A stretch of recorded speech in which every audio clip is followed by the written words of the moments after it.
Well, against this backdrop, Zelensky's tour continues.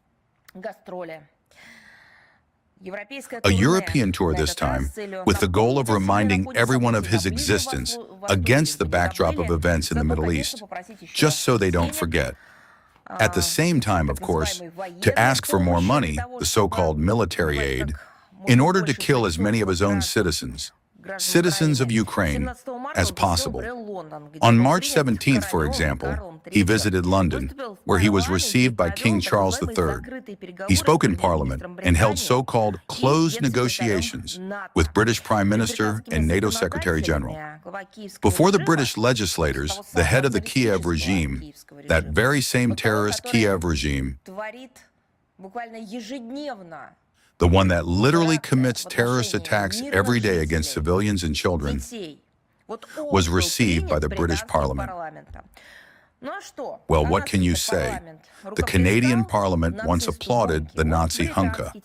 Now the British Parliament is listening to the neo-Nazi Zelensky. He advertised the Ukrainian armed forces as a pioneer in the use of new tactical methods of modern warfare, ready to generously share experience and fulfill the role of a military-industrial and innovative cluster for the entire West and other potential so-called buyers, primarily the Persian Gulf countries. And the British Parliament gives its rostrum for this? They know, after all, that there is not just blood on Zelensky's hands. He is up to his ears in it, both children's and that of civilians. This is a bloody bunker terrorist, and they listen to him with his bloody proposals. Moreover, he developed his thought further.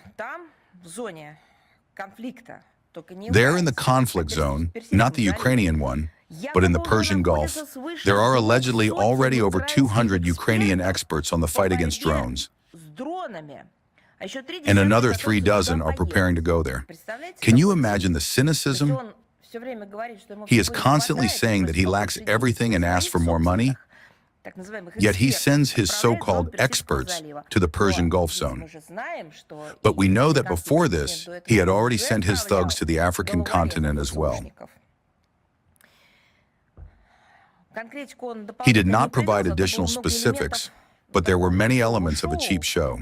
He brought with him, you won't believe it, a wonder tablet, which supposedly showed in real time the successes of the Ukrainian armed forces on the battlefield.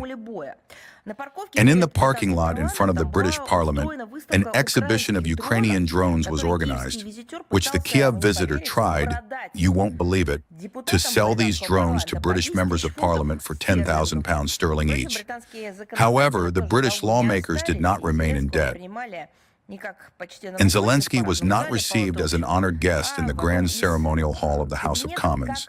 He was received in one of the offices like a traveling salesman. But even so, this does not remove the responsibility from the British Parliament. Well, forgive me, for they cannot help but know.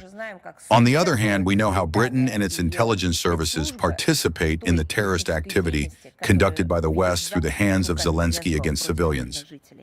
The key outcome of the visit was declared to be the achievement of new bilateral agreements within the framework of a so-called century-long partnership aimed at raising the level of interaction, as they say, to a strategic one. This refers to the deepening of cooperation in the field of security and defense, direct quote, building up defense capability against modern weaponry, and promoting global stability based on British-Ukrainian developments, end quote. In response to the so-called comprehensive military support, Kiev, paradoxically as it may be, pledges to provide reciprocal assistance in the event of an attack on Foggy Albion. This is not just a theater of the absurd, but beyond the pale. The Octopus project for the creation of interceptor drones is presented as a successful example of British-Ukrainian cooperation. In turn, London promised to allocate £500 million sterling for the creation of, direct quote, an advanced center in the field of artificial intelligence as part of the Ministry of Defense of Ukraine. In reality, all of this is part of Britain's strategy to destabilize our region and the European continent as a whole through the expansion of military cooperation with the terrorist Kiev regime, as well as an attempt to assimilate the experience of modern warfare from those whom they long ago turned into guinea pigs in the geopolitical struggle against Russia. It was not without a discussion on the topic of negotiations for the settlement of the Ukrainian conflict. The so-called European hawks are clearly not interested in their success, in the success of the negotiations, and are ready to obstruct the achievement of sustainable peace agreements. Confirmation of this was the regular terrorist attack by the Ukrainian armed forces, carried out on March the 17th and 19th with the consent of the Westerners, against the infrastructure of the Turk Stream and Blue Stream gas pipelines. As you know, we already made a corresponding comment on March 20th of this year. Another echo of Zelensky's visit was the unveiled plans of Britain, the Netherlands, and Finland to launch a new mechanism by 2027 aimed at increasing the procurement of weapons, ammunition, and military equipment, including for the needs of the Kiev regime. As you can see, an exchange of aggressive opinions took place that was absolutely unrelated to a peace-loving, peaceful negotiating agenda. This is undoubtedly a game to prolong the conflict,